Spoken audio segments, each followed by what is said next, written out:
Assalamualaikum warahmatullahi wabarakatuh. Selamat siang dan salam sejahtera untuk kita semua. Unpad merespon, alhamdulillah pada momen ini, pada tanggal 30 April 2014, mengambil tema tentang arsitektur konstitusi demokrasi Indonesia. Dan alhamdulillah 3 narasumber kita sudah hadir di sini. Yang pertama, Bapak Insinyur Hendarmin, beliau adalah dosen ITB dan pakar arsitek konstitusi. Selamat datang dan terima kasih Pak Hendarmin. Yang kedua, Ibu Susi Dwi Haryanti, PhD, dosen Fakultas Hukum, pakar hukum tata negara. Terima kasih, selamat siang Bu Susi. Dan yang satu lagi adalah Bapak Dr. Rahman Mulyawan. Beliau adalah dosen Fakultas Ilmu Sosial Ilmu Politik Universitas Pajajaran, pakar politik kewarganegaraan.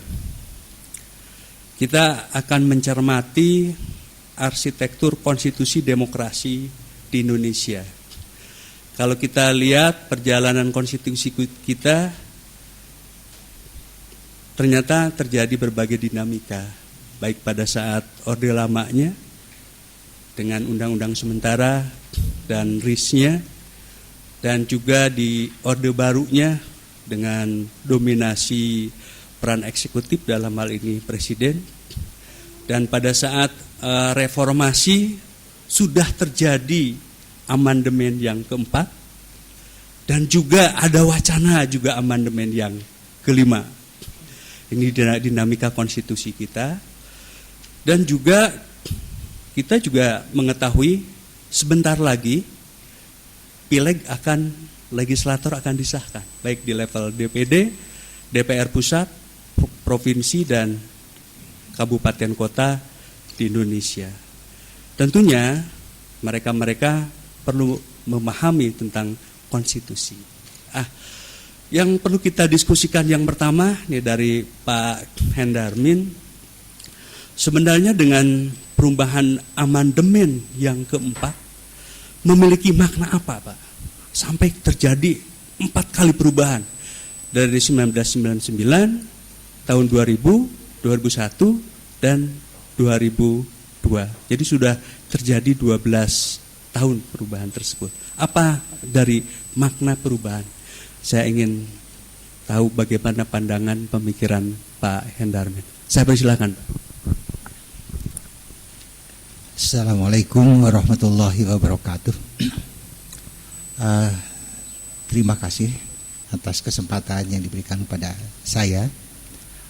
Dan saya merasa terhormat sekali ada di forum di Unpad yang sudah lama sebetulnya secara pribadi saya dambakan. Karena sederhana saja, saya berpikir masalah konstitusi harus dikumandangkan dengan segala permasalahannya oleh institusi akademik.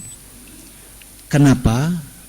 Karena kalau masih sebentar, saya dengan beberapa senior dan beberapa rekan, termasuk dengan Dr. Andi, Pak Sagir dan segala macam, itu tergabung dalam forum Bandung. Kami mencoba datang ke MPR dan sebagainya, tapi kami sadar karena kami tidak datang dalam format akademis, itu agak sulit. Walaupun di situ ada 25 guru besar yang datang ke MPR pada saat itu, 22 September 2012, maaf. Baik, mohon izin untuk saya berdiri karena saya harus menerangkan apa yang ada di dalam dari Infogos itu. Terima kasih dengan judul Arsitektur Konstitusi Demokratik. Jadi secara jujur saya harus koreksi, saya bukan dosen ITB, tapi pernah mengajar di ITB dan sebagian besar waktu saya di swasta dan sempat membantu Bang Buyung Nasution di One Team Press. Secara keseluruhan Maaf, waktunya saya berapa menit? 10. Baik, secara keseluruhan sebetulnya arsitektur demokratik untuk jenis sistem pemerintahan apapun setelah saya teliti semuanya sama, gambarnya sama, bangunan arsitekturnya itu sama. Setiap negara demokrasi punya kepala negara, punya kepala pemerintahan, punya legislatif, eksekutif, yudikatif, punya militer, punya birokrasi, dan punya kepolisian. Masalahnya adalah di Indonesia ini, setelah saya lakukan perbandingan beberapa kali, juga saya lakukan survei di beberapa negara, masalahnya di Indonesia sepertinya tidak dikenal apa yang disebut karakteristik dari masing-masing lembaga tinggi negara tersebut. Sebagai contoh, kepala negara itu bisa saja raja, bisa ratu, bisa kaisar seperti di Jepang, bisa juga presiden seperti Singapura atau India.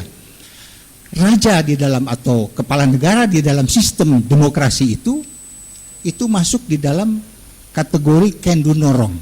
Di Undang-Undang RIS ada disebut presiden tidak bisa diganggu gugat. Itu artinya karena can do no wrong, karena dia tidak melakukan apapun selain sebagai simbol membuka parlemen, menugaskan duta besar menerima surat kepercayaan dan sebagainya. Nah, kita artinya di sini saya nggak masuk ya. Apa ya, sudahlah, apa boleh buat.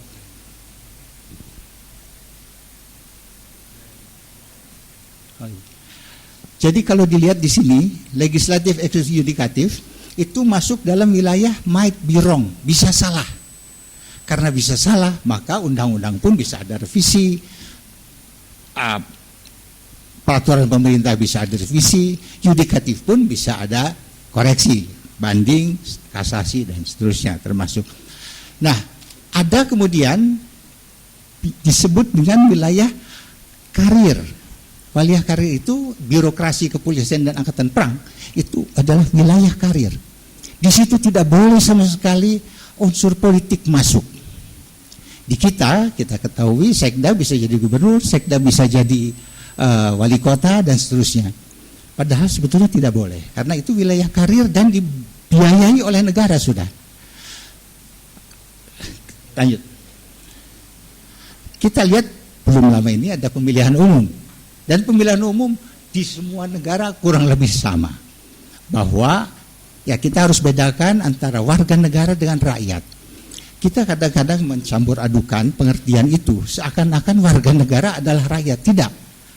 Warga negara adalah rakyat plus militer, birokrasi, polisi, dan hakim yang berhak memilih.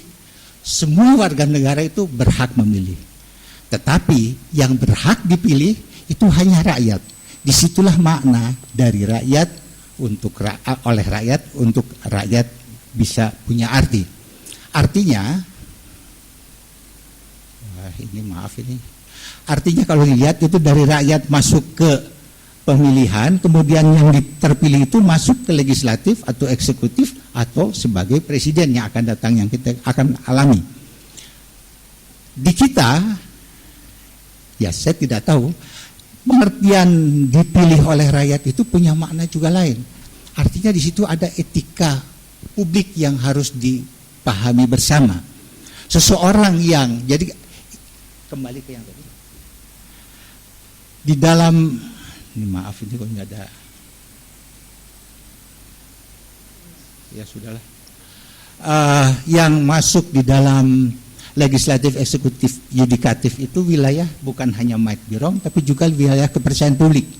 Di situ yang berlaku, yang umum biasanya, di atas sebelum hukum ada yang namanya etika.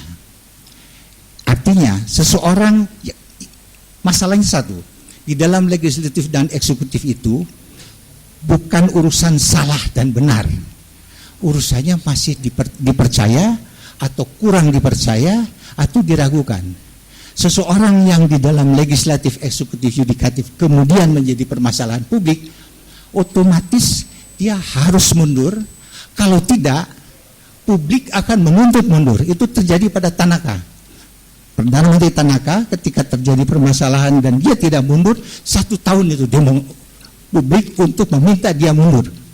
Kenapa dia diminta mundur? Bukan diminta untuk, dia kan terima uang 500 juta yen kalau tidak salah, saya lupa angkatnya.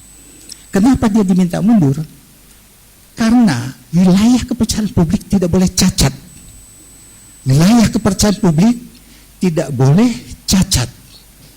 Artinya publik meminta dia mundur, dan sesudah mundur dia diadili sebagai warga negara biasa. Yang tidak boleh diadili adalah Perdana Menteri, Menteri, karena itu jabatan. Kalau Perdana Menteri diadili, tidak ada lagi nanti Perdana Menteri. Karena itu dia harus mundur, dia lepaskan jabatannya. Begitu juga sebagai anggota legislatif, dia harus lepaskan jabatannya. Baru sebagai warga negara biasa dia bisa diadili dan harus diadili. Disitulah persamaan di depan hukum punya makna. Baik, kita kembali. Nah, jadi kita tahu bahwa hanya rakyatlah yang punya hak dipilih. Tapi warga negara semua punya hak memilih. Kita tahu di sini militer dan polisi tidak boleh memilih. Saya tidak tahu, mungkin di Unpad akan menyatakan apakah itu sesuai dengan HAM atau tidak. Mangga. Lanjut. Kita mau memasuki pemilihan umum. Kita tahu bahwa di dalam negara itu ada 2 sistem pemerintahan parlementer atau pemerintahan presidensial. Apa karakteristik dari sistem pemerintahan parlementer? Objek yang diperebutkan adalah parlemen, karena kekuatan muncul dari parlemen. Perdana Menteri lahir dari parlemen, istilahnya Pak Bagir, division of power. Artinya yang punya kontrak sosial adalah parlemen, khususnya partai pemenang atau koalisi dari partai pemenang. Yang tidak masuk di dalam pemerintahan namanya partai oposisi. Itu otomatis sudah menjadi oposisi. Apa tugas oposisi? Mengkritisi apapun yang dilakukan oleh partai pemerintah atau partai pemenang. Itu tugasnya harus mengkritisi. Kalau dia tidak mengkritisi, publik bisa marah, konstituen bisa marah. Karena dia memilih partai anu dengan program tertentu. Tapi kemudian kalau partai itu kemudian membenarkan partai pemerintah, ya untuk acuh yang memilih partai yang lain. Baik. Nah, dalam bentuk arsitektur konstitusi demokratiknya kita tahu kurang lebih sama, bukan kurang lebih, sama saja. Hanya legislatif dan eksekutif menjadi variabel faktor, itu satu. Karena eksekutif produk dari legislatif. Artinya apa dalam pandangan saya, dalam pandangan matematis? Konstanta itu merupakan fungsi dari konstanta. Variabelnya itu hanya boleh satu. Variabel lebih dari satu tidak mungkin ada konstanta. Intinya itu. Baik. Kalau sistem presidensial, objek yang diperlukan adalah presiden dalam pemilunya. Jadi kita tahu 1 dan 2 di dalam sistem presiden itulah kontrak sosial. Nah, apa fungsi legislatif? Fungsi legislatif pertama menerjemahkan kontrak sosial menjadi undang-undang. Misal kalau ada calon presiden menawarkan atau dalam kampanye menawarkan kenaikan gaji guru misal, tidak boleh legislatif mengatakan tidak. Karena rakyat sudah menentukan atau sudah menyetujui gaji guru itu naik. Lalu kemudian apakah tidak ada perdebatan di parlemen?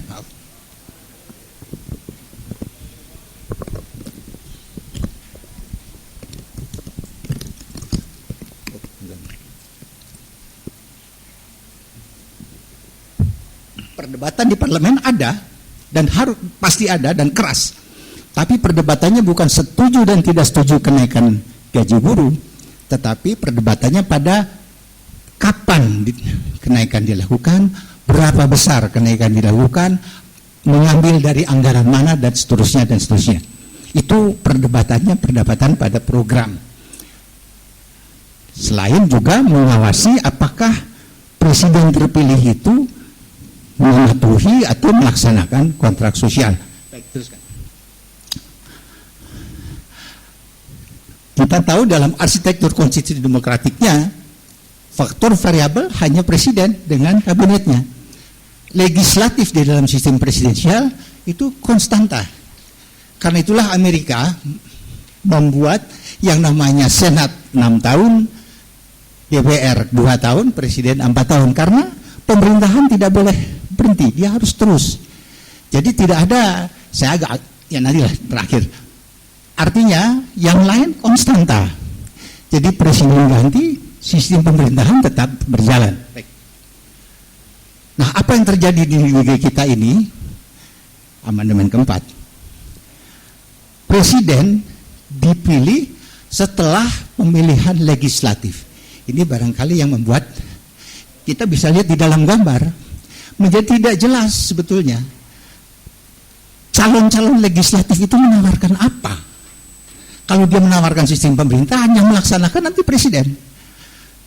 Pertama. Kedua, presiden ini menawarkan apa? Karena dia ditentukan oleh legislatif. Jadi kalau terjadi demikian, apa yang terjadi? Bisa terjadi pemerintahan oligarkis, kesepakatan terus antara mayoritas anggota parlemen dan presiden terpilih, atau kalau terjadi ketidakcocokan, akan terjadi konflik berkepanjangan antara presiden terpilih dengan parlemen. Dan ini akan, saya merasa, yang akan datang rasanya sama, kalau sistemnya masih seperti itu. Lanjut. Nah, ini saya ingin bertanya pada UNPAD juga, karena saya bingung, sebetulnya kita ini berapa lembaga tinggi negara? Kalau dalam sistem Tiras Politika ada 3, kalau di dalam Undang-Undang 45 mungkin disebut pentas politika, tetapi kalau dalam sistem amandemen ini banyak sekali. Legislatifnya ada 3, yudikatifnya ada 3, terus Pang TNI, Kapolri dan sebagainya ikut rapat kabinet dan seterusnya. Sehingga ya saya mencoba apakah 10, apakah mungkin 11. Karena apa? Karena di konstitusi KPU dimasukkan juga dalam satu konotasinya sebagai lembaga tinggi negara. Jadi ada 11 lembaga tinggi negara. Nah, ini hanya satu contoh bagaimana zaman dulu ketika Indonesia masih miskin, belum pernah melaksanakan pemilu. Indonesia mampu tahun 55 menyelenggarakan 2 kali pemilu. Pertama pemilu DPR, kedua pemilu konstituante. Waktunya hanya 3 bulan, 29 September dan 15 Desember.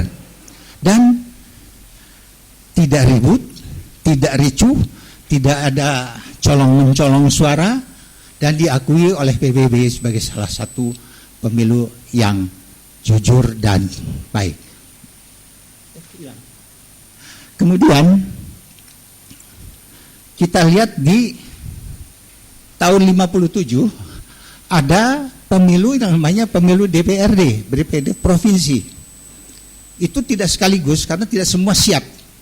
Jadi ada Indonesia bagian barat pemilu DPRD, dan Juli pemilu DPRD juga tahun 57, juga murah. Tapi ini jarang dimunculkan, jujur saja mungkin karena PKI yang menang. Dan partai lain kemudian memprotes untuk jangan ada pemilu lagi lah. Itu bisa ditulisannya Danilev ya, bahwa yang mencegah untuk tidak ada demokrasi ternyata partai-partai juga gitu, kecuali PKI malah. Baik. Kemudian di Orde Baru mulai dikenal yang namanya pemilu borongan. Artinya kalau di 55, 57 semuanya fokus, yang dipilih rakyat sudah tahu ini ada pemilu DPR yang mendengarkan apa program mereka, program-program partai. Tapi setelah Orde Baru, DPR di tingkat 1 dan DPR di tingkat 2 sekaligus, dan mulai di situ muncul istilah pemilu itu mahal, pemilu itu pesta demokrasi, dan seterusnya dan seterusnya. Sehingga persiapan untuk pemilu kita lihat itu tidak, konstituen itu bisa 3 bulan kok. Tapi dimulai Orde Baru, persiapan pemilu itu 5 tahun. Saya juga tidak mengerti apa yang dikerjakan. Pasca Orde Baru, borongannya bertambah. Jadi di situ ada DPD. DPR, DPD, DPRD, provinsi, DPRD, kabupaten dan kota. Baru memilih presiden. Ini tadi gambar pertama kita lihat. Kemudian yang akan datang, kalau tetap kita mengacu pada putusan-putusan MK dan sebagainya, kita harus siap bahwa pemilu yang akan datang, pemilu istilah ya mungkin benar mungkin tidak, pemilu borongan paripurna. Nah, sekarang saya sedikit menyinggung tentang Undang-Undang 45 original, yang juga banyak kembali ke Undang-Undang 45. Saya ingin sedikit lagi boleh. Kita lihat di Undang-Undang 45 asli itu ada DPR, ada MPR, ada presiden. Tapi tidak ada dalam ketentuan dalam pasal-pasal di Undang-Undang 45 itu DPR itu dipilihnya bagaimana, masuknya bagaimana, untuk jadi utusan daerah atau utusan golongan masuknya bagaimana, tidak ada disebutkan. Tapi yang pasti MPR memilih presiden dengan suara terbanyak. Nah, apa yang terjadi kemudian? Bung Karno karena tidak ada ketentuan apa-apa, ya diangkat saja semuanya. Pak Harto punya interpretasi lain, DPR-nya diangkat sebagian karena 100 harus diambil dari ABRI, yang utusan daerah, utusan golongan, ya satu diangkat, satu dipilih DPRD. Ya, terus. Bagaimana skema arsitektur konstitusi demokratik atau arsitektur konstitusi Undang-Undang 45? Kita lihat itu ada 5 lembaga tinggi negara dan MPR di atas. Saya agak kebingungan, saya berhenti 2 tahun membuat buku ini karena saya bingung ini kepala negara atau presiden ditaruh di mana, karena disebut MPR adalah lembaga tertinggi negara. Jadi mungkin salah mungkin benar, saya coba masukkan, sudah membaca juga pasal-pasalnya, kurang lebih presiden neben dengan DPR. Walau saya tidak tahu apakah benar atau tidak gambar itu. Nah, bagaimana dengan orde baru? Kita lihat orde baru ini yang berwarna atau yang gelap itu semuanya militer. Jadi militer mendominasi baik di DPR, baik di MPR melalui utusan golongan atau ABRI, dan presidennya sendiri. Itu karena presiden ya sudah sebagai diktator di situ. Lanjut. Nah, bagaimana bentuk arsitektur konstitusinya? Ya, agak lucu juga. Karena yang militer ini masuk ke semua lembaga tinggi negara kecuali MA. Baik, saya kira terima kasih. Assalamualaikum warahmatullahi wabarakatuh.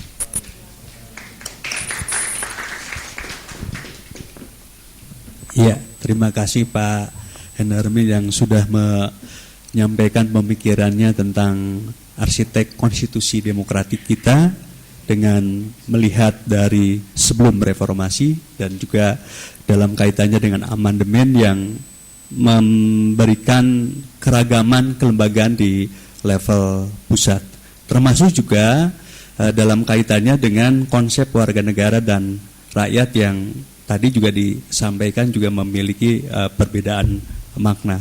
Jadi memang di amandemen yang keempat berimplikasi pada bagaimana tata kelola negara maupun juga kehidupan dalam pengelolaan kehidupan bangsa. Dalam kaitannya dengan tata kelola negara nanti diberikan kesempatan lagi Pak Hendarmin dalam kaitannya dengan tata kelola negara, ya, dalam kaitannya dengan amandemen, ya, bagaimana implikasi pada tata kelola negaranya. Dan tadi juga ada PR, ada pertanyaan dari Pak Hendarmin bagi Unpad, bagi Bu Susi, gitu ya. Termasuk juga Bu Susi mohon juga dibahas. Kok masih ada? Ini udah 4 kali berubah kan, 4 kali Undang-Undang Dasar. Kok masih tetap berwacana juga di amandemen kelima? Ada apa di amandemen yang kelima? Saya persilakan Bu Susi. Baik, terima kasih Pak Sony. Assalamualaikum warahmatullahi wabarakatuh. Selamat siang Ibu-ibu dan Bapak-bapak. Izinkan terlebih dahulu saya mengucapkan terima kasih atas kesempatan yang diberikan kepada saya untuk sekedar berbagi pengetahuan, khususnya berkaitan dengan konstitusi. Kalau tadi Pak Hendarmin membahas konstitusi dari perspektif arsitektur, perspektif bangunan, maka dalam pandangan saya mungkin tidak sesederhana gambar-gambar tersebut. karena ini akan tergantung kepada kita semua bagaimana memahami makna konstitusi. Karena konstitusi berdasarkan teori-teori yang ada bukan hanya sekedar dokumen hukum, bukan hanya sekedar kontrak sosial. Bahkan saya selalu mengutip pendapat dari guru besar yang sekaligus juga pembimbing saya pada waktu saya melakukan studi S3 di University of Melbourne. Sheryl Sanders itu mengatakan a constitution is more than a social contract. Konstitusi itu lebih dari sekedar kontrak sosial. It is rather an expression of the general will of a nation. Dia itu merupakan ekspresi dari keinginan sebuah bangsa yang ada di negara itu. It is a reflection of its history. Itu merupakan refleksi dari sejarah yang dialaminya. Fears, ketakutan-ketakutan yang pernah dialami oleh bangsa itu. Kemudian concern, keprihatinan, aspirasi-aspirasi. And indeed, kata dia tutup dengan kalimat, dengan kata yang sangat bagus. The soul of the nation. Jadi makna konstitusi itu jiwa bangsa. Bukan hanya sekedar kontrak sosial. Oleh karena itu menjadi seperti yang tadi saya katakan, menjadi tidak sesederhana seperti yang digambarkan, karena banyak sekali aspek-aspek yang berada di luar gambar-gambar itu yang mungkin juga tidak dapat digambarkan. Gitu. Yang tadi digambarkan itu yang berkaitan dengan yang kasat mata. Tetapi yang tidak kasat mata, fear, ketakutan, sejarah, aspirasi, itu tidak kasat mata semua. Untouchable, tidak dapat kemudian kita gambarkan, sangat abstrak. Bagaimana dulu bangsa Indonesia 350 tahun mengalami penjajahan dengan berbagai macam ketakutan yang pernah dia derita, yang pernah kita derita. Maka muncul di dalam preambulnya, kemerdekaan itu adalah hak segala bangsa. Itu adalah refleksi dari semua yang sudah dilalui selama 350 tahun di bawah penjajahan Belanda, 3,5 tahun di bawah penjajahan Jepang. Kemudian Munan dulu mengatakan sebuah konstitusi sebuah negara itu haruslah merupakan catatan kehidupan dari sebuah bangsa dan sekaligus juga mimpi yang belum terselesaikan. Konstitusi itu harus menjadi autobiografi nasional yang mencerminkan kemajemukan masyarakat, pluralisme masyarakatnya, dan juga menuliskan visi seluruh masyarakat dan dapat meyakinkan bahwa konstitusi itu, bahwa dalam konstitusi itu semua mimpi, semua cita-cita, semua harapan itu dapat dicapai. Itu adalah konstitusi. Nah, saya ingin melanjutkan salah satu the framers of the Constitution dari konstitusi Amerika, yaitu James Madison, di dalam The Federalist Papers nomor 45. Ini dia kaitkan dengan cita-cita tadi. Madison secara clear, secara eksplisit mengatakan bahwa tujuan dari negara yang itu tercantum di dalam konstitusi itu adalah the solid happiness of the people. The solid happiness of the people. Dan selanjutnya dia katakan terserah bentuk pemerintahannya mau seperti apa. Tapi yang penting the solid happiness of the people itu tercapai. Dan ini secara jelas tergambar di dalam pembukaan Undang-Undang Dasar 1945 kita, bahwa tujuan negara itu adalah melindungi segenap bangsa Indonesia dan seluruh tumpah darah Indonesia, memajukan kesejahteraan umum, mencerdaskan kehidupan bangsa, dan ikut melaksanakan ketertiban dunia berdasarkan kemerdekaan, perdamaian abadi, dan keadilan sosial. Ini adalah the solid happiness of the Indonesian people menurut saya. Oleh karena itu semua aktivitas penyelenggaraan negara, semua aktivitas penyelenggaraan pemerintahan harus ditujukan dalam rangka pencapaian the solid happiness of the people tadi.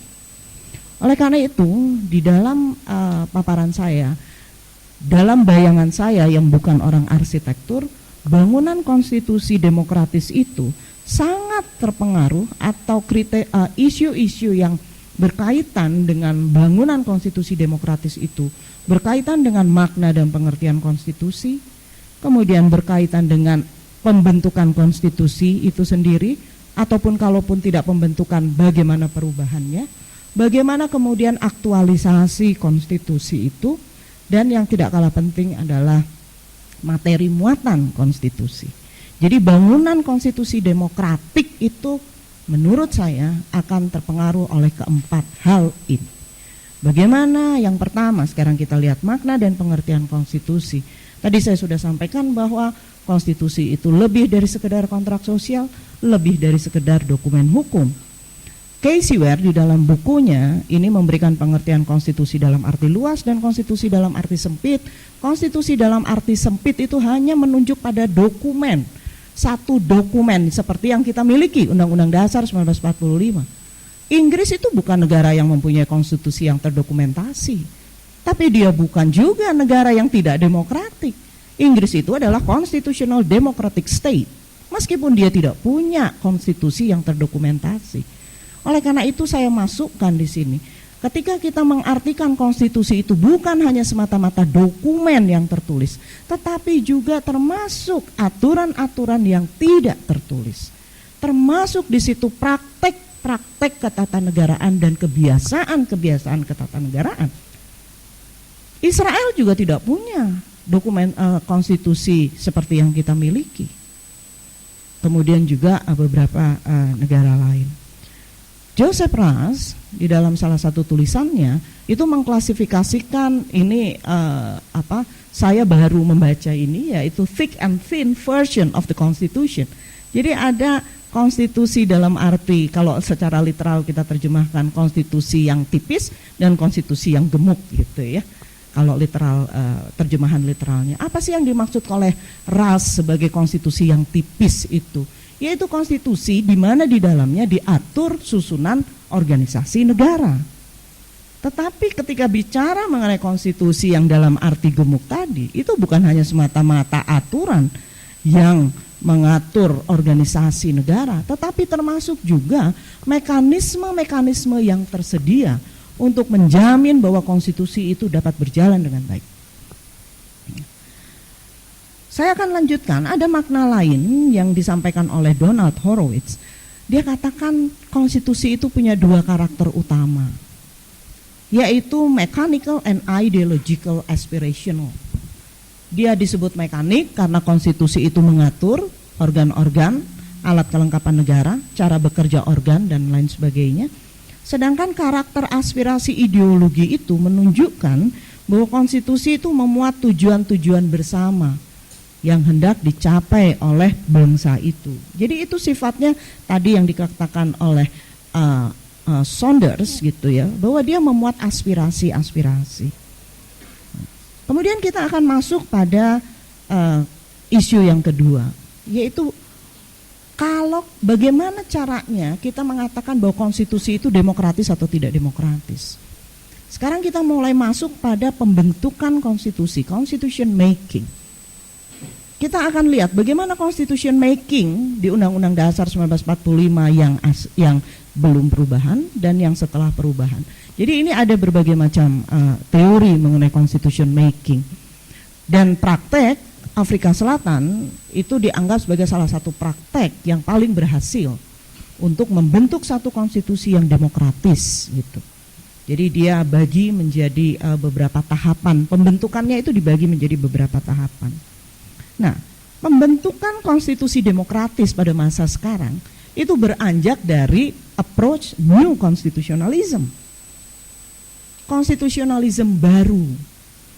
Vivian Hart mengatakan, kalau dulu pembentukan konstitusi, dia katakan di sini, we used to think of a constitution as a contract, sebuah kontrak yang dinegosiasikan antara mereka-mereka yang terlibat di dalam kontrak, kemudian diselesaikan, dan ketika itu disetujui tinggal tanda tangan. New constitutionalism tidak menghendaki seperti itu. Yang dia kehendaki itu adalah terbentuknya sebuah conversational constitution, sebuah konstitusi yang terbentuk melalui dialog-dialog bukan hanya mereka elit penguasa, tetapi juga rakyat atau masyarakat yang akan terkena konstitusi itu.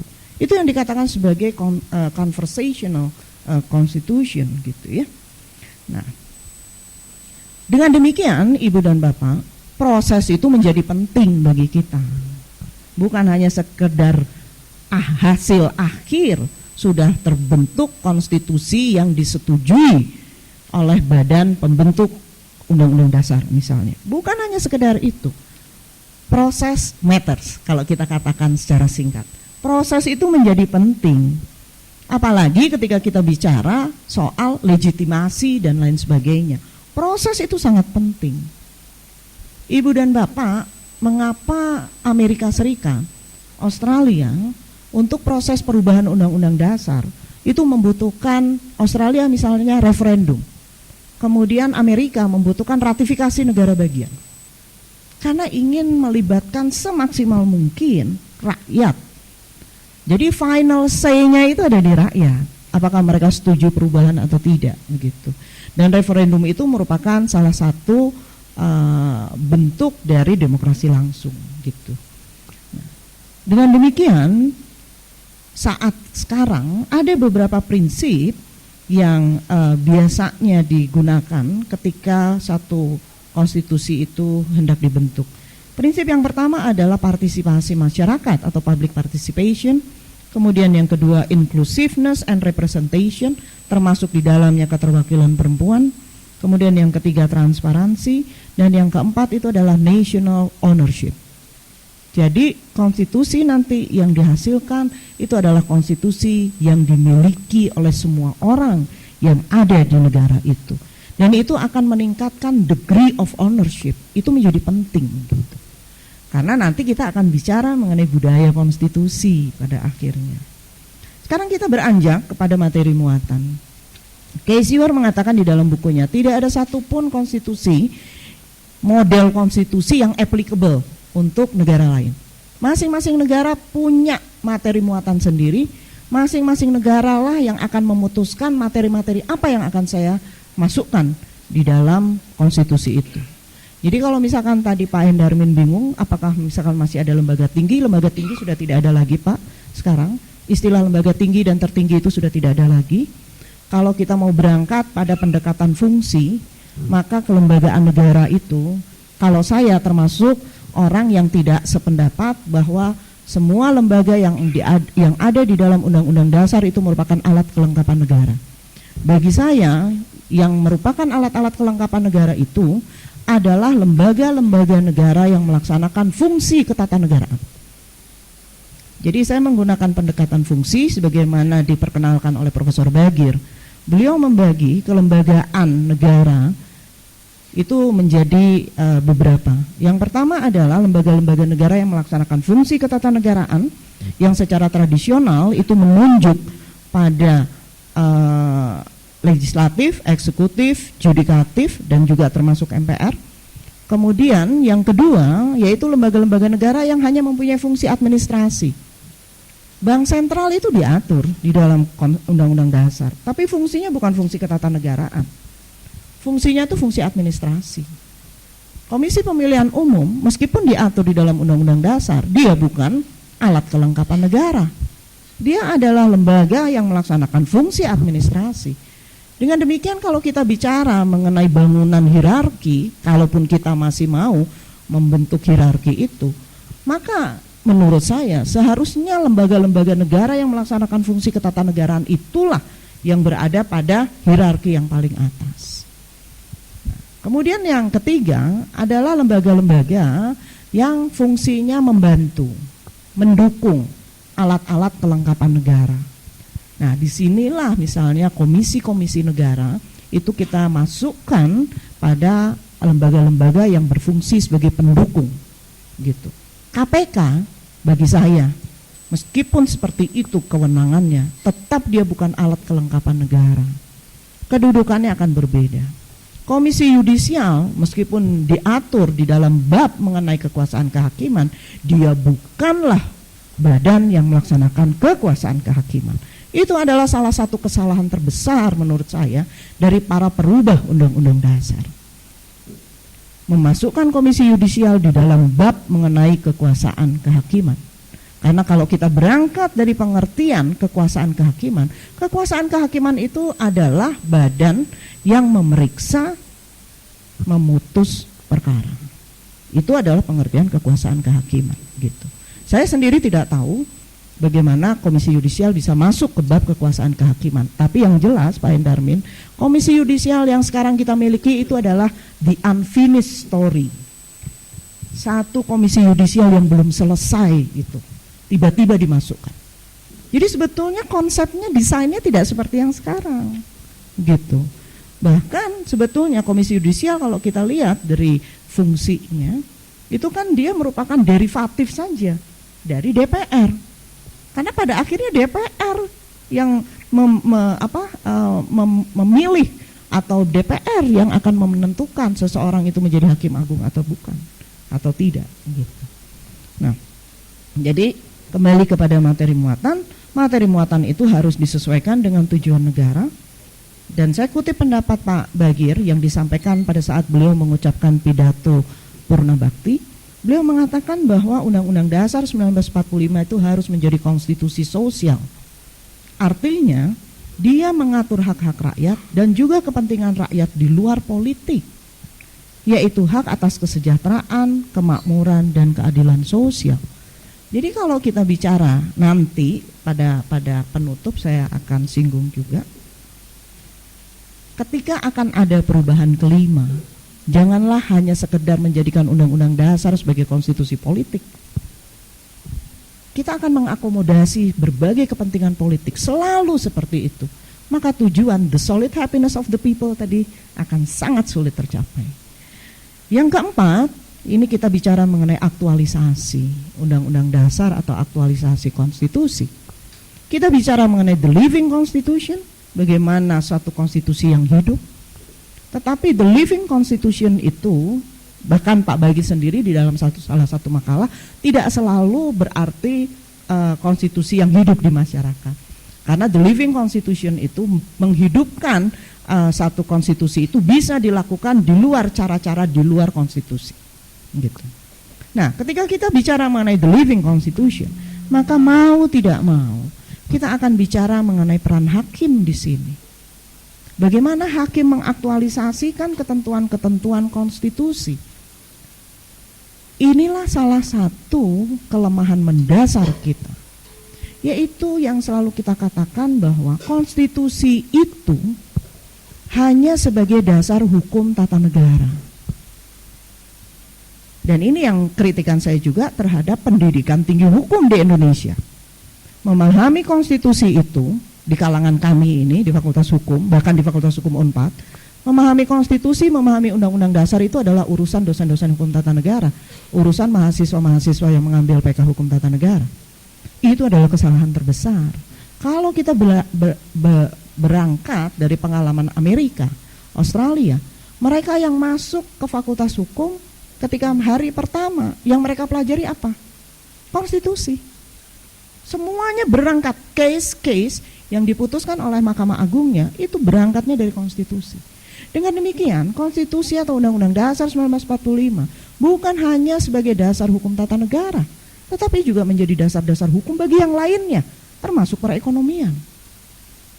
Pasal 33, semua aktivitas penyelenggaraan negara, penyelenggaraan pemerintahan itu harus menemukan basis konstitusi di dalam pasal-pasal Undang-Undang Dasar 1945.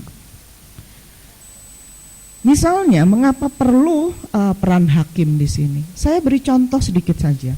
Ini hakim Amerika, hakim-hakim agung di Amerika itu selalu split. Ada mereka yang terbagi sebagai hakim yang sangat konservatif, yang menjunjung tinggi penafsiran originalism, dan ada hakim-hakim yang dianggap progresif, yang menempatkan atau menggunakan penafsiran non-originalism. Nah, yang progresif itu misalnya Brandeis dan lain sebagainya, Cardoso, kemudian juga Wendell Holmes. Nah, ini salah satu contoh saja di dalam salah satu perkara Roe versus Wade kalau tidak salah. Ini perkara mengenai aborsi ini. Di beberapa negara bagian aborsi itu memang diperbolehkan. Kemudian diujikan. Nah, karena di Amerika pengujian itu tidak seperti di Indonesia melalui hypothetical case. Dia harus melalui concrete cases. Nah, di dalam pengujian yang aborsi, hakim yang memiliki pandangan konservatif, mereka katakan aborsi itu tidak diatur di dalam undang-undang dasar. Konstitusi Amerika sama sekali di dalam undang-undang dasarnya, di dalam pasal-pasalnya tidak ditemukan satu ayat pun yang mengatur aborsi. Tapi bagi hakim yang progresif dia katakan, no, konstitusi kita mengatur. Hakim-hakim itu melalui clause apa? Mereka menggunakan klausula apa?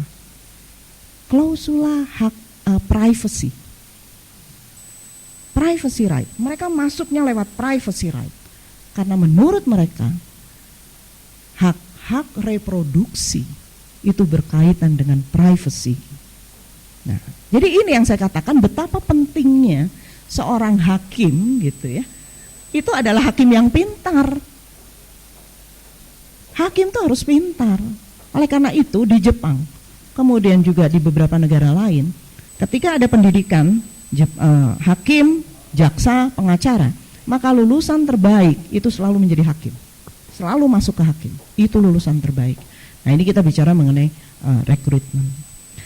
Kemudian yang tidak kalah penting adalah praktek dan kebiasaan ketatanegaraan. Konstitusi Amerika yang dibuat pada tahun 1787, kemudian baru berlaku 1789, kalau tidak salah. Itu kan pasal-pasalnya adalah pasal-pasal yang merefleksikan apa yang terjadi pada tahun itu. Dan itu sudah dikemukakan oleh Casey Ware. Jadi konstitusi itu merupakan paralelogram, kata dia gitu. Jadi kekuatan-kekuatan yang ada pada saat konstitusi itu, dia merupakan refleksi dari kekuatan-kekuatan yang ada pada saat konstitusi itu dibentuk. Bagaimana mengaktualisasikan?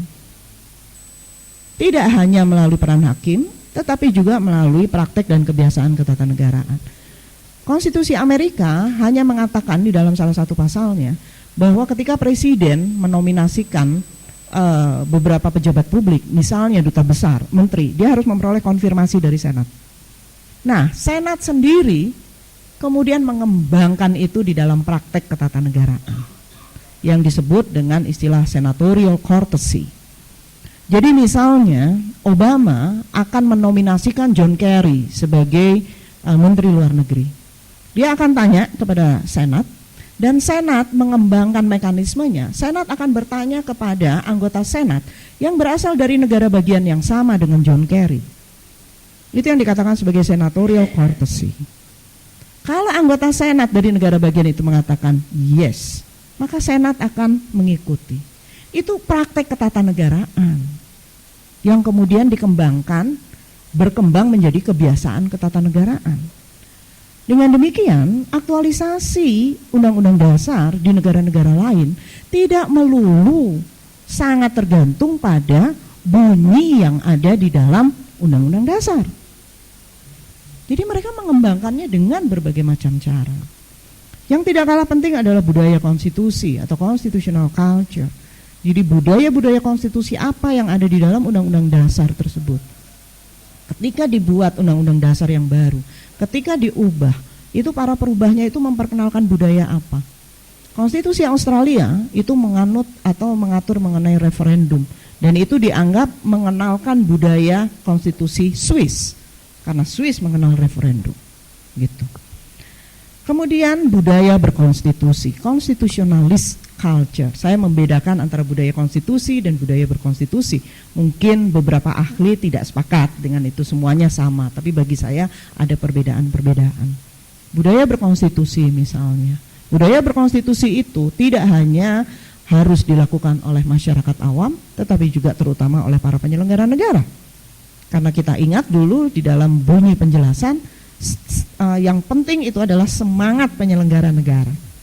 Nah, semangat penyelenggara negara ini akan sangat ditopang oleh sampai seberapa jauh dia mempunyai kepekaan terhadap budaya berkonstitusi. Undang-Undang Dasar 1945 pasal 7 lama mengatakan Presiden Republik Indonesia memegang jabatan selama 5 tahun dan setelahnya dapat dipilih kembali. Kalau pada masa itu Pak Harto mempunyai budaya konstitusi yang tinggi. Ini bukan membicarakan yang sudah meninggal gitu ya, tetapi ini di dalam rangka kritik kita gitu terhadap praktek-praktek yang sudah terjadi. Kalau pada saat itu budaya berkonstitusi dijunjung tinggi, maka beliau akan mengatakan tidak, saya tidak bersedia dipilih kembali karena Indonesia adalah negara yang berkonstitusi, Indonesia menganut paham konstitusionalisme, dan salah satu ciri dari paham konstitusionalisme itu adalah pembatasan kekuasaan. Tapi kan ini tidak muncul seperti itu. Dan yang terakhir yang tidak kalah penting adalah sistem politik. Undang-undang dasar, di mana di dalamnya itu masuk pada ruang lingkup hukum tata negara, ini merupakan satu hukum yang penegakannya itu sangat tergantung pada sistem politik yang sehat. Ketentuan-ketentuan misalnya dalam bidang hukum administrasi negara, penguatannya itu bisa dilakukan melalui sanksi pidana. Tapi kalau undang-undang dasar, penguatannya itu sangat dipengaruhi oleh sistem politik. Kalau sistem politiknya tidak sehat, jangan berharap pasal-pasal di dalam undang-undang dasar itu dapat ditegakkan dengan baik. Kita sudah bisa lihat contoh beberapa tahun belakangan ini. Akhirnya, Ibu dan Bapak, saya ingin menutup materi ini dengan mengutip pendapat dari Pak Bagir mengenai 3 model peran konstitusi dalam negara. Yang pertama, ada negara yang dibangun, dipelihara, dan dikembangkan dengan cara terus-menerus memelihara dan mengaktualisasi undang-undang dasar yang ada. Kemudian yang kedua, ada negara yang melakukan pembaharuan dengan cara mengganti undang-undang dasar. Ini contohnya Perancis. Jadi Perancis itu ada Republik 1, Republik 2, sekarang Republik 5, tapi sebetulnya sudah ada ketentuan-ketentuan yang diubah gitu. Tapi dia tidak mengganti secara keseluruhan. Tapi Perancis ini secara umum dia mengganti undang-undang dasar. Kemudian yang ketiga, ada negara yang hanya menjadikan undang-undang dasar sebagai dokumen yang bersifat semantik. Artinya seperti dulu Uni Soviet gitu ya. Dia hanya semantik saja nilainya, tidak akan pernah dilaksanakan. Saya juga ingin mengutip pendapat dari Abraham Lincoln yang dia kemukakan ketika dia mendapat kritik luar biasa karena dia tidak mendapatkan persetujuan dari Kongres ketika mengirimkan tentara untuk memerangi perang saudara di bagian selatan, karena itu kan harus memperoleh persetujuan Kongres. Lincoln mengatakan, the Constitution is made for man, not man for the Constitution. Jadi konstitusi itu dibuat untuk orang, bukan orang untuk konstitusi. Nah, pertanyaan kita sekarang, kalau kita akan melakukan perubahan kelima, mana yang akan kita pilih? Konstitusi untuk orang atau orang untuk konstitusi? Kalau kita memilih orang untuk konstitusi, maka perubahannya hanya akan mengakomodasi kepentingan-kepentingan para elit. Dan saya juga selalu quote pendapat dari Pak Bagir bahwa melaksanakan undang-undang dasar itu bukan hanya dalam arti bunyi, melainkan makna. Bukan bunyi pasalnya, tapi apa makna di balik pasal itu. Oleh karena itu, dan hukum termasuk juga undang-undang dasar bukan hanya sekedar bunyi, tetapi juga makna dan pengertian. Dan salah satu makna undang-undang dasar itu termuat dalam cita-cita atau gagasan-gagasan yang terkandung di dalamnya. Akhirnya, kalaupun perubahan formal itu harus terjadi, maka sebagaimana diingatkan oleh Gubernur Morris, salah satu the framers of the Constitution Amerika, karena dia katakan konstitusi yang dibuat sekarang itu memang tidak akan mampu mengakomodasi perkembangan. Tapi kalaupun perubahan itu terlaksana, maka harus dilakukan dengan sangat berhati-hati. Prudent, very prudent. Terima kasih ibu-ibu dan bapak-bapak. Wabillahi taufiq wal hidayah. Wassalamualaikum warahmatullahi wabarakatuh. Iya, terima kasih, sangat luar biasa pemikiran dari Bu Susi ya. Konstitusi itu sendiri merupakan soul of nation yang di dalamnya memiliki dimensi makna, dimensi proses pembentukan atau juga perubahan, aktualisasi, dan juga muatan materi. Dan juga di dalamnya itu sendiri terkait dengan makna konstitusi jangan dimaknai bunyi, tetapi juga harus memiliki makna substantifnya. Dan juga beliau tadi juga merespon apa yang dipikirkan oleh Pak Hendarmin yang terkait dengan kelembagaan. Beliau menggunakan sudut pandang fungsional, ada fungsi ketatanegaraan, ada administratif, dan juga satu lagi adalah alat mendukung ketatanegaraan. Ini sudah ada dialog di antara kedua narasumber. Kalau ini kaitannya dengan kepribadian bangsa, bagaimana soul of nation itu kan selalu berubah. Kepribadian bangsa kah? Apakah berubah juga kan gitu ya? Nih kita akan dengarkan apa yang dipikirkan oleh politik ketatanegaraan kita, politik kepribadian ya, kepribadian bangsa kan, kepribadian negara, Pak Rahman Mulyawan. Apa yang dipikirkan oleh Pak Rahman terkait dengan amandemen, terkait juga pileg dan juga wacana amandemen yang kelima. Saya persilakan Pak Rahman. Ya, terima kasih Pak Sony. Baik, Bapak Ibu sekalian, Assalamualaikum warahmatullahi wabarakatuh. Ya, saat ini saya tidak begitu banyak menjelaskan teori tentang konstitusi seperti yang tadi dikemukakan oleh dua pembicara terdahulu. Kalau saya di sini hanya membuat sebuah skema, ya, mengingat judulnya tentang arsitek, maka di sini saya mencoba melihat anak saya melukis sebuah rumah itu kayak bagaimana. Nah inilah yang ada di depan Bapak Ibu sekalian. Sebuah rumah konstitusi ini saya sebut sebagai rumah kebangsaan Indonesia. Indonesia ini sebetulnya mempunyai sebuah bangunan, mempunyai sebuah gedung yang sungguh sangat kuat, sungguh sangat idealis. Di muka bumi ini mungkin Indonesia satu-satunya bangsa yang mempunyai gedung sangat hebat, sangat kuat. Bagaimana tidak disebut hebat? Rumah Indonesia itu punya 4 pilar yang kuat.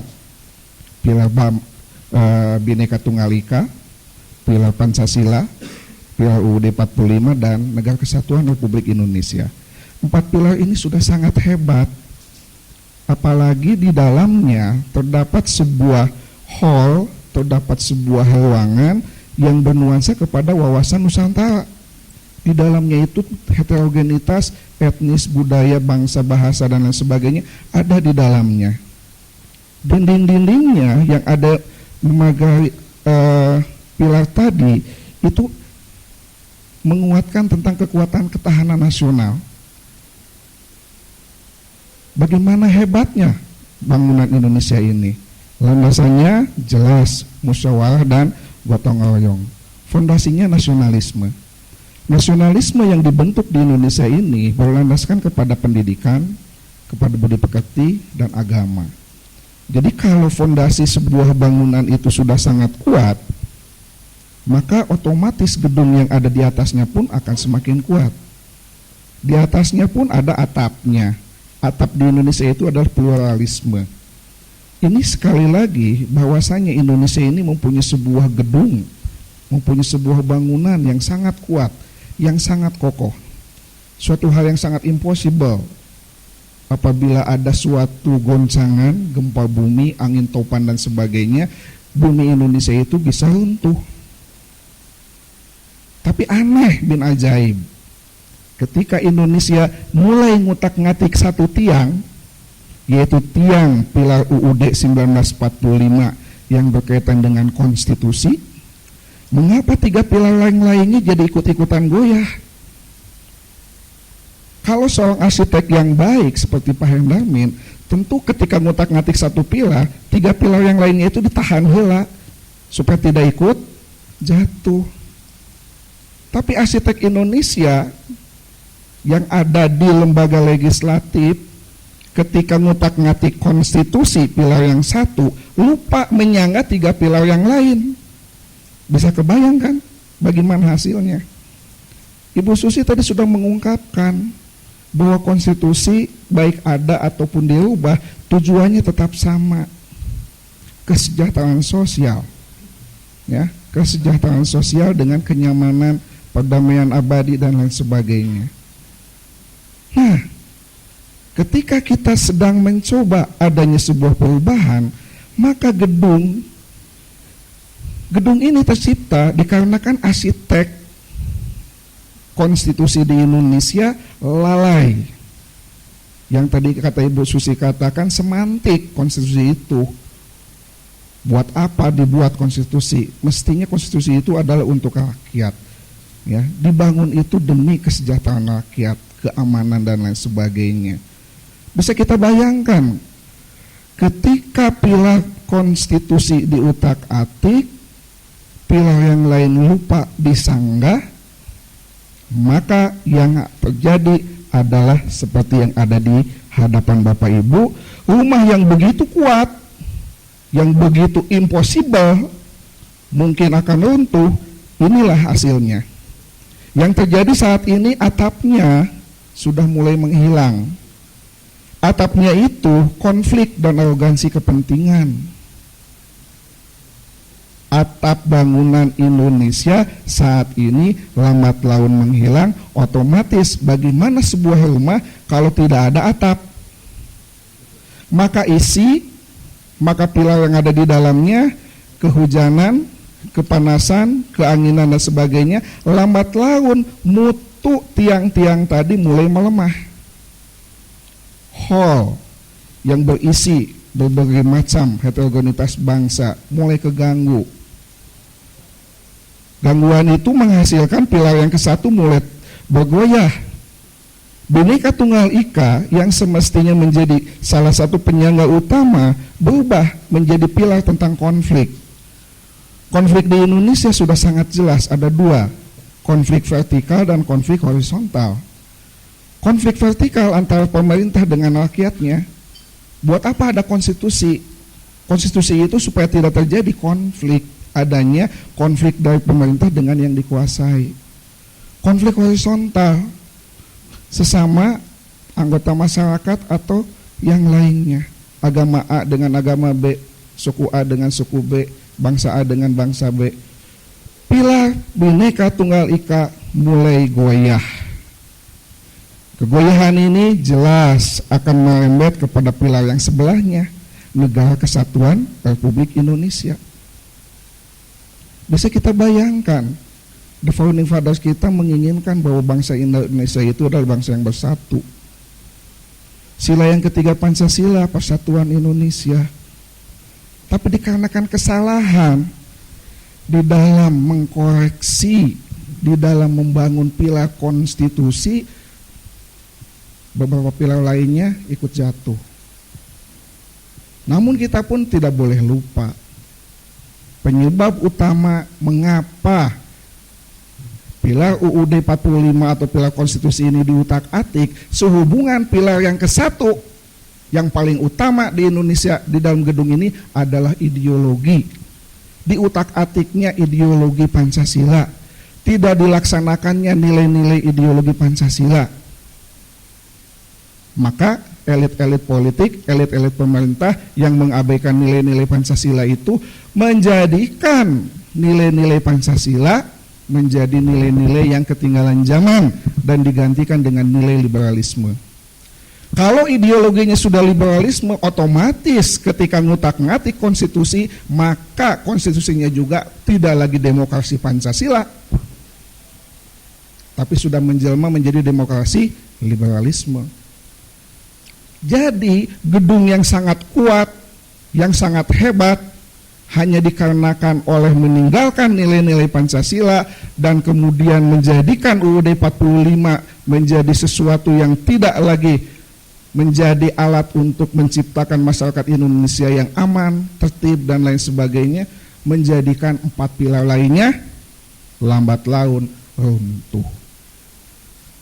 Atap yang sudah tidak ada dikarenakan konflik dan adanya arogansi kepentingan, otomatis dinding-dindingnya sebagai penyangga bangunan itu yang kita sebut dengan ketahanan nasional lambat laun pun mulai menghilang.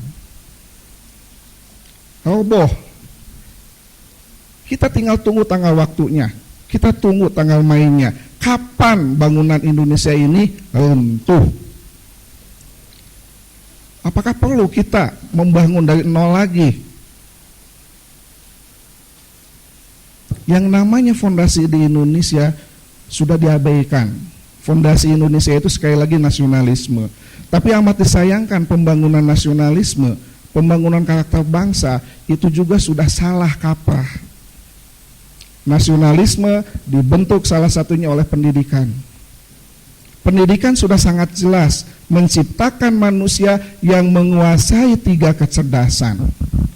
Kecerdasan kognitif, kecerdasan afektif, dan kecerdasan psikomotorik. Yang terjadi di dalam sistem pendidikan Indonesia adalah kecerdasan kognitif. Adanya ujian nasional, adanya ujian hitam di atas putih, yang lebih memfokuskan kepada nilai-nilai angka-angka, peduli amat tentang afektif, yang namanya tanggung jawab dan keahlian, apalagi psikomotorik, partisipasi. Kita tunggu tanggal mainnya. Buat apa ada ujian nasional yang bersifat kognitif? Kita juga tidak masuk di akal. Bagaimana mungkin siswa yang ada di Kota Bandung dibandingkan dengan siswa yang ada di Pamengpeuk, Garut Selatan? Yang jelas-jelas kalau Bandung mah sudah canggih, gurunya juga sudah banyak yang alumni S2. Di Pamengpeuk pada umumnya gurunya juga alumni SMA. Dapat gaji 3 bulan sekali, naik perahu, naik ojek atau jalan kaki. Di Kota Bandung tidak demikian. Ujian nasional pun menjadi sebuah kebijaksanaan yang tidak tepat. Ya. Itu pendidikan, mestinya pendidikan Indonesia, pembangunan karakter bangsa itu difokuskan kepada rasa tanggung jawab, afektif, dan psikomotoriknya. Tidaklah aneh siswa-siswa di Indonesia termasuk mahasiswa yang utama itu mengejar nilai, IPK, peduli amat, mesti melalui nyontek, mesti melalui plagiat, mesti melalui kopas atau apapun sebutannya. Sebab yang diutamakan dalam sistem pendidikan Indonesia adalah nilai, melupakan kejujuran. 2 hari yang lalu pikiran rakyat sudah memperlihatkan ujian nasional terindikasi bocor. Sehubungan adanya indikasi pihak dalam tidak menginginkan siswa-siswanya ada yang tidak lulus. Kalau tidak lulus, kredibilitas kepala sekolah, kredibilitas lembaga pun jatuh. Budi pekerti. Anak muda saat ini sudah ngomong budi pekerti itu sama aja dengan kamseupai. Ya, tinggalin zaman. Ya, budi pekerti udahlah nggak usah. Sampai menteri pun kan ngomong budi pekerti itu dikembalikan ke siswa masing-masing, ke manusia masing-masing. Nggak usah lah. Maka diganti dengan mata kuliah keahlian, mata pelajaran keahlian. Budi pekerti dilupakan. Agama jangan lupa. Itu sebagai pedoman panduan hidup kita, itu pun sudah jauh dilupakan. Agama sebagai penghambat, agama sebagai penghalang, agama sebagai pembatas, identik dengan Pancasila yang tidak boleh A, tidak boleh B, tidak boleh C. Datang ideologi liberalisme yang diberikan kebebasan nilai. Iklan Tri mengatakan kebebasan tanpa batas. Itu iklan provokasi, ya, iklan provokasi, kebebasan tanpa batas. Katanya untuk mendapatkan jodoh begini, tapi katanya, tapi ujung-ujungnya kebebasan tanpa batas. Iklan yang menggugat tapi memprovokasi. Yang ada pada kenyataannya inilah konflik kepentingan. Atap kita mau dibangun bagaimana lagi? Kalau ada pertanyaan, Pak, kalau begitu bagaimana kalau rumah kebangsaan Indonesia kita robohkan saja, kita bangun lagi? Nah itu mah sama aja dengan bohong. Impossible. Dalam arsitek tentu ada ilmunya, bahwa bangunan yang sudah kumuh tidak otomatis mesti dirubuhkan. Mungkin ada istilah disuntik ya, penamnya. Ada disuntik fondasinya atau bagaimana? Soalnya kalau diruntuhkan ya otomatis Indonesia jadi tidak ada. Ya. Fondasi batu kalinya ditambah mungkin, ya. Dinding mungkin semennya agak sedikit ditambah, atapnya juga silahkan. Itu mesti kita perhatikan. Jadi kalau berbicara tentang amandemen UUD 1945, sebaiknya, semestinya elit-elit penguasa, elit pemerintah, entah pun apa tokoh-tokoh politik, mesti paham dulu tentang Pancasila. Amat disayangkan sekali lagi, ditinggalkannya Pancasila itu sudah secara sistematis. Bukan hanya ditinggalkan oleh generasi muda, tapi ditinggalkan pula oleh elit-elit. Makanya tokoh-tokoh politik pemerintahan kita lebih banyak bertindak koruptif demi kepentingan sesaat untuk kelompok dan golongannya. Sehebat apapun UUD yang ada di Indonesia, tapi kalau tidak didukung oleh karakter bangsa yang baik, percuma saja. UUD itu hanya tinggal ya buku yang tidak usah dibaca lah, ya. Inilah yang jadi masalah. Amandemen kita saat ini ingin memfokuskan, amandemen kelima maksud saya, ingin memfokuskan kepada perubahan pasal 22C, pasal 22D yang berkaitan dengan DPD, ya. DPD sirik, lihat tetangga sebelahnya Dewan Perwakilan Rakyat begitu hebat, begitu digdaya sebagai lembaga legislatif. Tapi kalau DPD kelihatannya tidak punya apa-apa. Maka saat ini amandemen kelima mulai digulirkan. Kita pun bingung, anggota DPD suatu saat masa depan apakah layak diisi oleh Oni, Aceng Fikri, ataupun pelaku-pelaku yang tidak jelas, ya. Anggota DPD kita tuh mau digimanain? DPD itu jelas mesti membawa aspirasi masyarakat wilayahnya. Bintang film ketika jadi anggota dewan pun apa sih yang dilakukannya? Tidak jelas. Tidaklah aneh kalau lembaga legislatif ini berebut kekuasaan, ya, berebut kekuasaan. Bagaimana untuk mendapatkan kekuasaan, dan ketika mendapatkan kekuasaan bagaimana mempertahankan kekuasaan itu. Semacam SBY, demi mempertahankan kekuasaan dia ikhlas mengorbankan hak prerogatif yang dimilikinya. Jelas-jelas Indonesia itu menganut sistem presidensil. Tetapi ketika dia membangun kabinetnya, lupakanlah konstitusi. Yang penting pemerintahan gue aman. Koalisi dilakukan. Koalisi melakukan bargaining position. Muncullah Setgab. Muncullah ketua harian Setgab yang dipimpin oleh Abu Rizal Bakri. Abu Rizal Bakri mempunyai kekuasaan dalam memanggil menteri untuk mempertanyakan kebijakan-kebijakannya. SBY lebih fokus sebagai simbol pemersatu, itulah kepala negara. Abu Rizal Bakri itulah Perdana Menteri sebagai kepala pemerintahan. Konstitusi macam apa Indonesia ini? Sudah jelas dalam UUD amanatnya itu Indonesia itu presidensil. Tapi SBY dengan ikhlas lillahi ta'ala merelakan hak prerogatifnya. Dia tidak ingin seperti pada periode yang ke-1, banyak diganggu, ya. Apalagi wakil presidennya jauh lebih kuat. Yusuf Kala adalah presiden sesungguhnya di Indonesia pada waktu itu. Di jure SBY adalah presiden Indonesia, tapi de facto pada pemerintahan yang ke-1 SBY hanya sebagai kepala pemerintahan, kepala negara. Kepala pemerintahannya adalah Yusuf Kala. Nah, periode kedua ambillah Budiono yang paling anteng, yang paling diam, tidak bisa apa-apa. SBY itu dengan politik pencitraannya dia juga tidak ngutak-ngatik ketika Golkar dan PKS aneh-aneh. Reshuffle tidak dilakukan. Yang terjadi apa? Pelayanan publik terganggu, masyarakat makin pusing. Nah, inilah sekali lagi, terlalu banyak arsitek-arsitek di Indonesia ini. Seorang arsitek tahu persis, membangun rumah arsitek itu paling 1 atau 2. Kalau kebanyakan arsitek mungkin bingung Pak ya.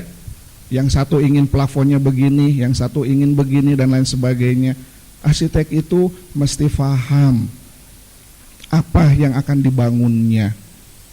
Dan jangan sampai melupakan nilai-nilai utama yang menjadi dasar penghuni pemilik yang punya rumah itu.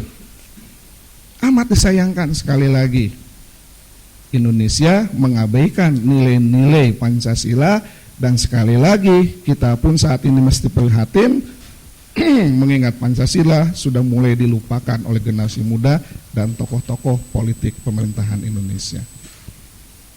Nah, jadi kalau nanti amandemen kelima terjadi, walaupun saat ini wacananya lebih fokus kepada DPD, mungkin juga nanti kepada aspek otonomi, di mana otonomi saat ini yang sedang lagi in adalah DOB, daerah otonomi baru.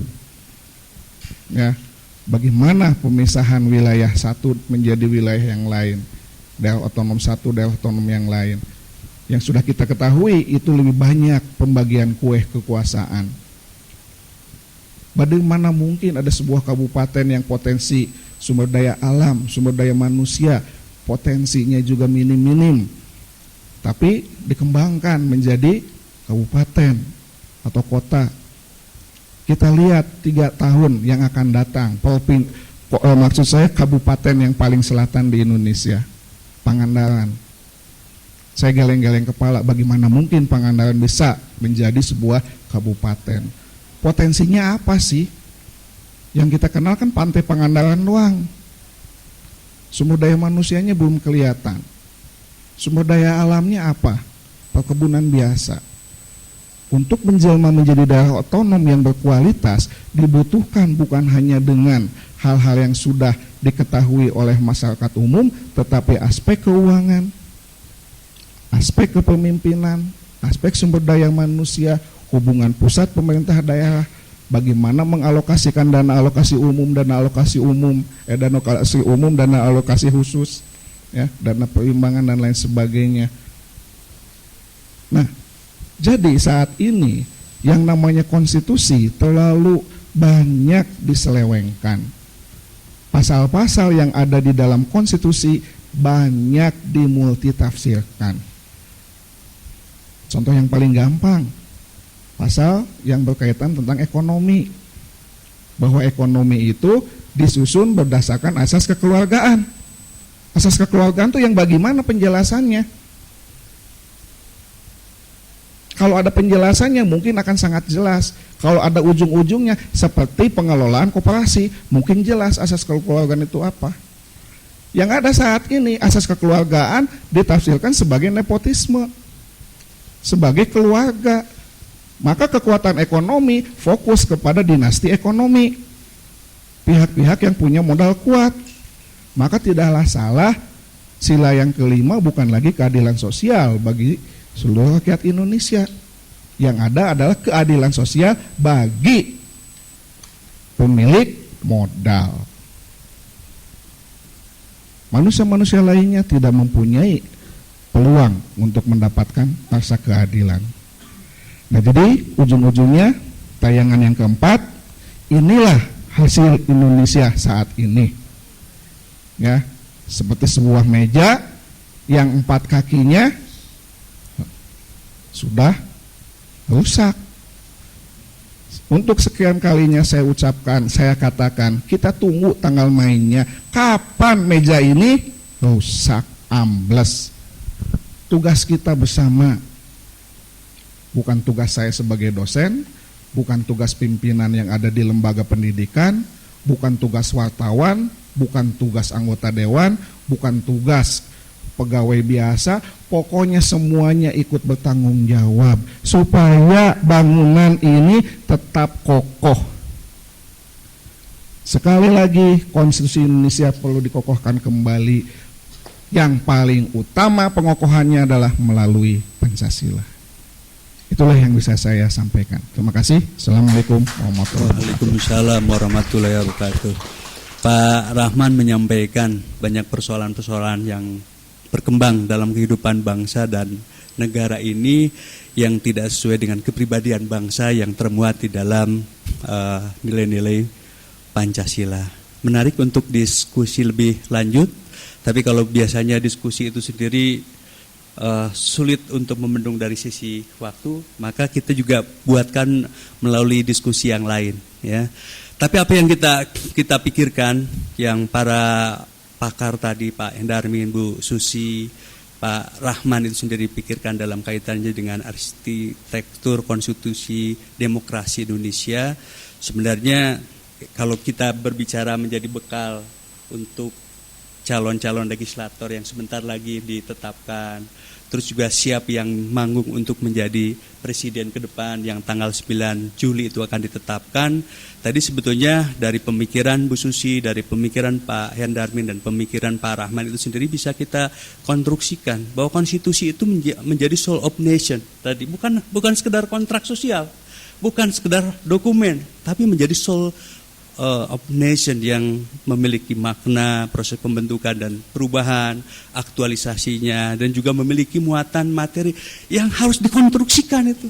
Dikonstruksikan, bagaimana mengkonstruksikannya itu sendiri. Tadi kalau yang jago mengkonstruksikan kan Pak Hendarmin, tapi keywordnya kan dari Bu Susi tadi ya. Keywordnya itu sendiri dilihat dari sudut fungsinya.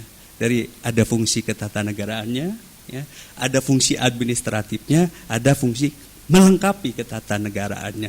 Tentunya melalui indikator-indikator yang konkret. Indikator-indikator yang konkret tadi Pak Rahman sudah menyampaikan melalui nilai-nilai yang terkandung di dalam Pancasila. Ya, jadi kita diskusi dan diskusinya lebih enak secara informal, ya, secara informal. Nanti juga ada rekan-rekan media ingin bertanya langsung pada narasumber juga silakan. Para audien yang lain, Bapak dan Ibu semua yang lain ingin bertanya kepada para narasumber juga kami persilakan sambil menikmati ramah tamah yang sudah disiapkan oleh panitia.